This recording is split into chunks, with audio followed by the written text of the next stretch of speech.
This article first appeared on Time.com. The original version can be found here.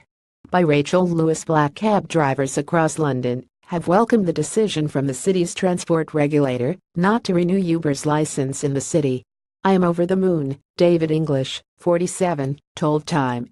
"We're getting our roads back."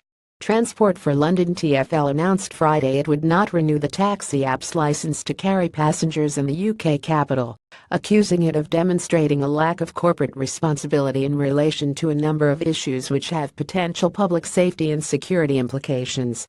Although Uber will be able to continue taking rides while it appeals the ruling, it could potentially be barred from the capital, one of its biggest overseas markets with 40,000 registered drivers. Read: London shuts down Uber rival Taxify over licensing. That spells good news for the drivers of London's iconic black cabs. When the taxi app first arrived in London, it was seen as a friendly competitor, according to driver Joe Payne, 47. But the lack of training on security checks was an immediate concern, he told Time from his vehicle in central London. "We have studied for 3 years, we have bought a black taxi cab for £40,000. Then Uber come in and do what they want. We felt undermined and betrayed.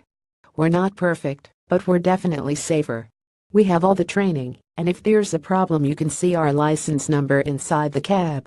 In its decision, the capital's transportation authority Transport for London TfL cited the company's approach and conduct on issues such as reporting criminal offences and disclosure requirements.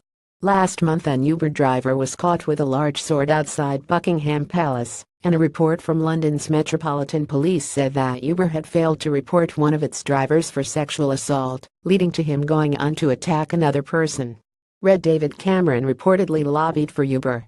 While he was still Payne blames the company and not the individual drivers for how the company operates. "A lot of their drivers have been taken for a ride. They work crazy hours for minimum wage. The drivers are not my enemy," he said. Another driver, Mitchell Ruff, 57, said that the decision was good for black cab drivers across London. "Mini cab offices all around London are finished," he said, adding that the battle wasn't just between Uber and black cabs, but more about how private firms operate in the city. "I think TfL have really stepped up to the mark to have the guts not to renew the license," he said. Read: London police say Uber has failed to report sexual assaults by drivers under transportation rules in London. Private taxi firms are only allowed to take passengers that have booked the vehicle in advance. Black cabs are the only taxis that are licensed to pick up passengers on the street. English expressed fears that, while Uber may eventually be taken off the road, another private app hire service will just take their place. Both Taxify and Lyft currently operate on London's roads. The fate of the 40,000 drivers currently employed by Uber was of less concern to him, he said. "They won't lose their jobs. They'll go back to the mini cab firms that they left. They jumped on the bandwagon and now the tables have turned. We had that concern 5 years ago when they were going to put us out of work," he said.